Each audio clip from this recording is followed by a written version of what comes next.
Bismillahirrahmanirrahim. Assalamualaikum warahmatullahi wabarakatuh.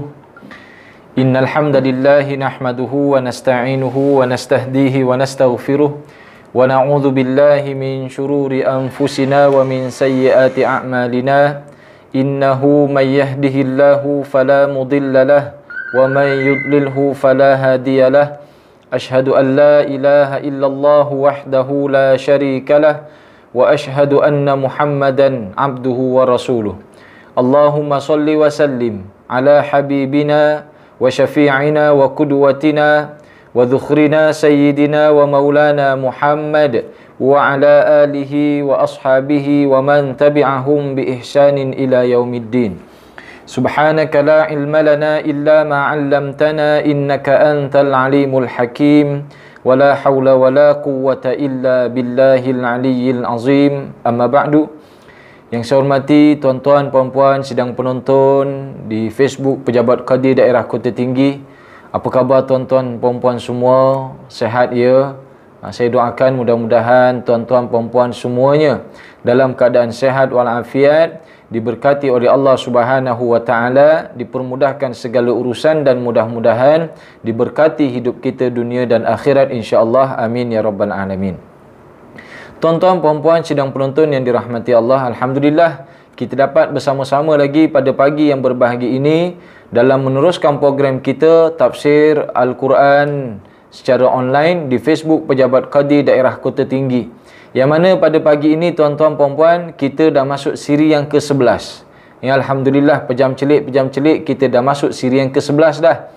Dan insya-Allah pada hari ini kita akan sambung kepada perkongsian yang baru, iaitu berkenaan dengan tafsir dari surah-surah yang belakang.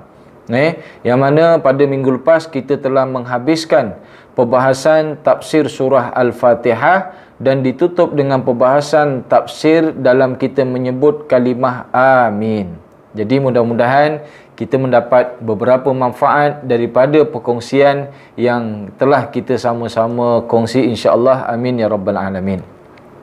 Jadi pada pagi ini tuan-tuan puan-puan, seperti mana yang telah dicadangkan kepada saya dan seperti mana yang saya juga telah beritahu kepada tuan-tuan puan-puan, kita akan mulakan penafsiran Al-Quran ini daripada surah yang terakhir dan kita menaik.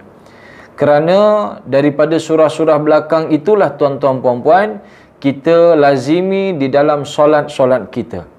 Jadi adalah baik seperti mana yang dicadangkan tuan-tuan agar kita tafsir daripada surah-surah yang pendek-pendek supaya tiap kali kita solat dan kita memahami isi yang telah kita pelajari tuan-tuan, secara tidak langsung dia akan mendatangkan khusyuk, faham dengan apa yang kita baca tuan-tuan, lebih-lebih lagi di dalam solat. Jadi insya-Allah pada hari ini kita akan mulakan dengan tafsir surah An-Nas. Surah yang ke-114. Jadi sekiranya tuan-tuan puan-puan ada ruang dan ada masa dan ada kelapangan waktu, bolehlah tuan-tuan puan-puan ambil kitab ataupun tafsir Al-Quran dan kita buka bersama-sama ayat ataupun surah yang terakhir, iaitulah surah An-Nas ayat 114. Kita boleh tengok bersama-sama. Tuan-tuan puan-puan yang dirahmati Allah, surah An-Nas kalau kita melihat ia merupakan surah yang ke-114 daripada Al-Quran. Ia susunan yang paling akhir, 114. Kita tahu kan surah Al-Quran ada 114. Jadi surah An-Nas adalah surah yang terakhir daripada Al-Quran. Dan perlu kita ingat, susunan 114 ini bukanlah susunan penurunan. Tidak, bukanlah surah An-Nas ni surah yang terakhir Allah Ta'ala turunkan. Tetapi susunan-susunan Al-Quran, susunan-susunan surah, susunan-susunan ayat yang ada di dalam Al-Quran, ia berbentuk tauqifi. Tauqifi ini saya pernah kongsi pada pertemuan yang awal dulu tuan-tuan, membawa maksud ia adalah wahyu daripada Allah Subhanahu wa taala di mana Allah Ta'ala memerintahkan Nabi SAW menyampaikan kepada umatnya, demikianlah susunan surah-surah dan ayat-ayat dalam Al-Quran, maka kita terhenti. Kita tidak boleh untuk menyusun surah-surah mengikut keperluan ataupun mengikut kehendak kita. Kerana penyusunan ayat-ayat dan surah-surah di dalam Al-Quran ini, tuan-tuan, merupakan wahyu daripada Allah Subhanahu wa Ta'ala. Jadi Allah Ta'ala mewahyukan kepada Nabi untuk membaca dan meletakkan surah An-Nas ini pada susunan yang terakhir, maka diletakkanlah surah itu dan sampailah kepada kita sekarang ni.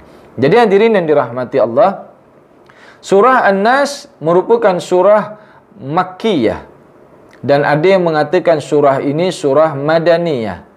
Surah An-Nas mempunyai 6 ayat. Surah An-Nas ini, tuan-tuan, dikatakan ia diturunkan serentak bersama dengan surah di atasnya, iaitulah surah Al-Falaq.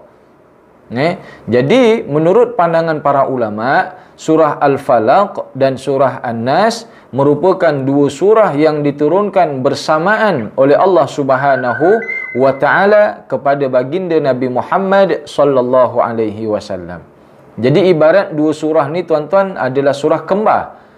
Kerana itu dia dinamakan dengan nama yang bercantum. Namanya surah Al-Mu'awwidhatain. Maksudnya dua surah mohon perlindungan. Kenapa dinamakan dua surah ini dua surah mohon perlindungan? Kerana kedua-dua surah ini ada dimulakan dengan kalimah a'udzu. Kalau kita tengok surah Al-Falaq, Allah Ta'ala berfirman, Qul a'udzu birabbil falaq. Katakanlah wahai Nabi Muhammad sallallahu alaihi wasallam, saya berlindung pada Tuhan yang menguasai cahaya pagi ataupun yang menguasai alam. Dan surah An-Nas pula Allah berfirman, Qul a'udzu birabbin nas. Katakanlah wahai Nabi Muhammad sallallahu alaihi wasallam, saya berlindung pada Tuhan manusia. Jadi dua surah ini, tuan-tuan, Allah memulakan surahnya dengan mohon perlindungan pada Allah Ta'ala dari beberapa kejahatan-kejahatan dan keburukan-keburukan yang insya-Allah kita akan jumpa pada perbahasan-perbahasan yang akan datang. Tuan-tuan, puan-puan, maka surah Al-Falaq dan surah An-Nas ini ada yang mengatakan surah ini Makkiyah. Makkiyah maksudnya turun sebelum hijrah.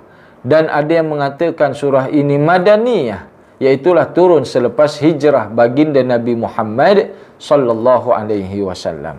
Kemudian kita melihat kelebihan tentang surah Al-Falaq dan surah An-Nas ini. Ada banyak hadis-hadis baginda Nabi sallallahu alaihi wasallam menceritakan tentang kelebihan surah Al-Falaq dan surah An-Nas ini. Kalau kita merujuk di dalam kitab tafsir Ibnu Katsir rahimahullahu taala wa nafa'ani wa iyyakum bi ulumihi fid dharaini amin ya rabbal alamin.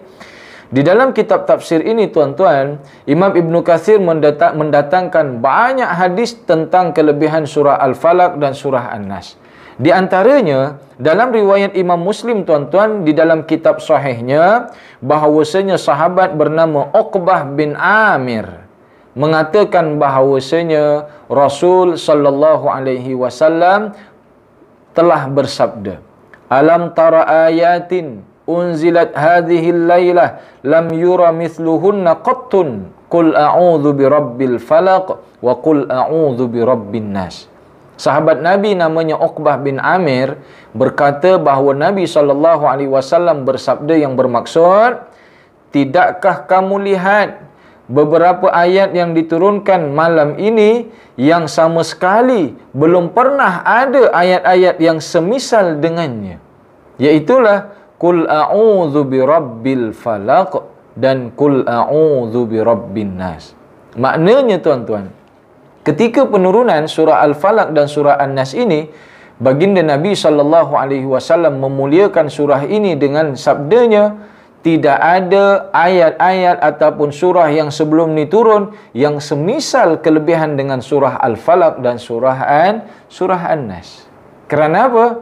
Kerana surah Al-Falaq dan surah An-Nas merupakan surah yang kita diajar oleh Allah Subhanahu wa taala memohon perlindungan padanya dari keburukan-keburukan yang ada di sekeliling kita.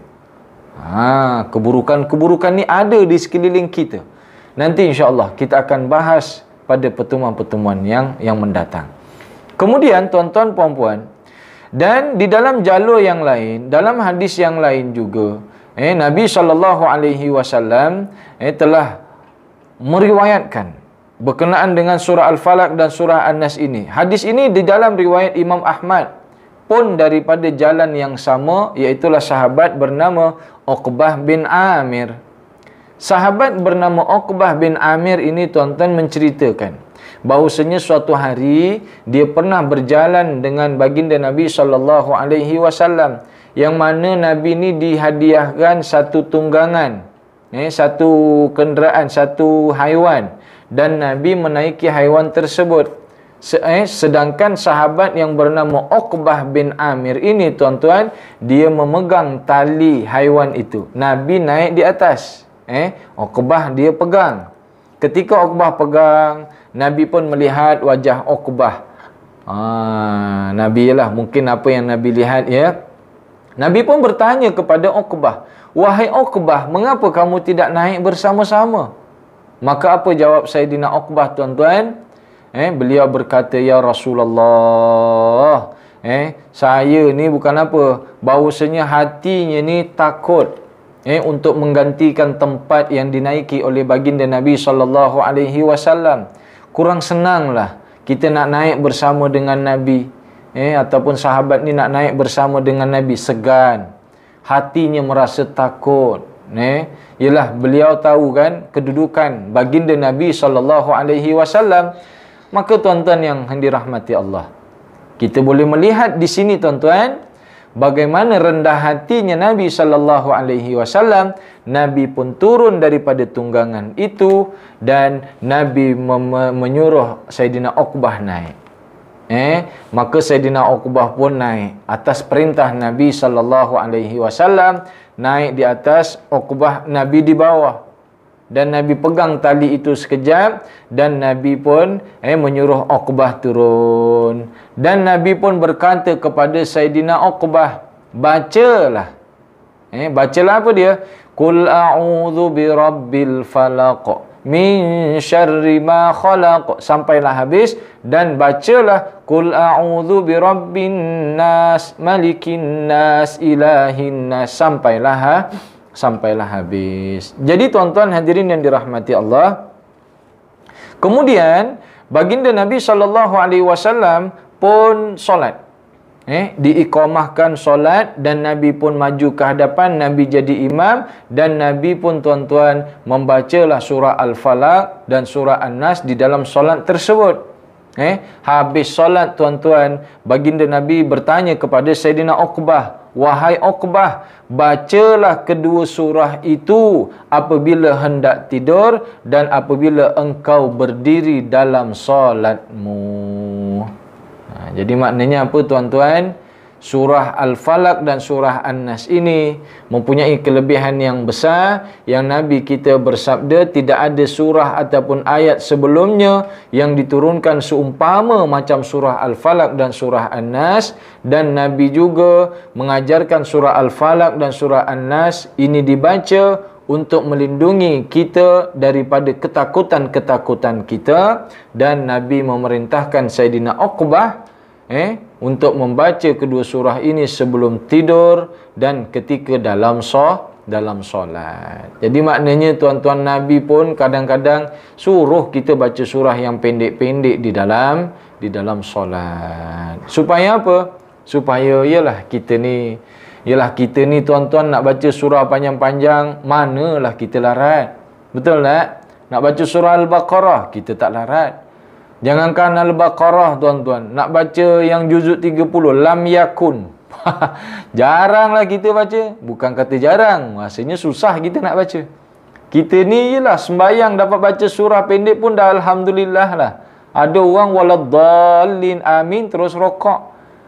Kita ni okeylah baca surah pendek-pendek. Kadang-kadang surah yang selalu kita baca surah apa? Itulah surah kegemaran kita. Qul inna a'tayna dengan qul huwallah. Tetapi tuan-tuan, walaupun surah pendek yang kita baca, tetap mendapat ganjaran yang besar di sisi Allah Subhanahu wa taala. Maka hadirin yang dirahmati Allah, dan dinyatakan oleh Sayyidatuna Aisyah radhiyallahu anha bahwasanya baginda Nabi sallallahu alaihi wasallam apabila menghampiri tempat tidurnya, Nabi kita ni tuan-tuan, Sayyidatuna Aisyah tengok Nabi ni bila dekat dengan tempat tidurnya ataupun sedang baring tuan-tuan, Nabi akan tadah tapak tangannya. Nabi akan membaca Qul huwallahu ahad, Qul a'udzu birabbil falaq, Qul a'udzu birabbin nas. 3 surah tu lengkap lah. Bukan baca macam saya baca tadi, tapi Nabi baca lengkap sampai habis 3 surah tu. Kemudian apa yang Nabi buat? Nabi hembus pada tapak tangannya. Ibarat macam ni lah, kita baca puh. Lepas dihembus, Nabi memulakan sapuan daripada kepala, badan, kemudian Nabi sapu ke perut, pinggang, kaki, sampailah kaki yang tercapai tangan. Ini yang Nabi kita amalkan sebelum tidur tuan-tuan, ataupun dah berbaring ni, sebelum kita baring terlelap, kita baca 3 kul, dan kemudian kita sapu di satu seluruh badan sampailah ke kaki. Dan Nabi nyatakan bahawasanya ia akan menghindari kita daripada kejahatan yang melihat dan yang dilihat.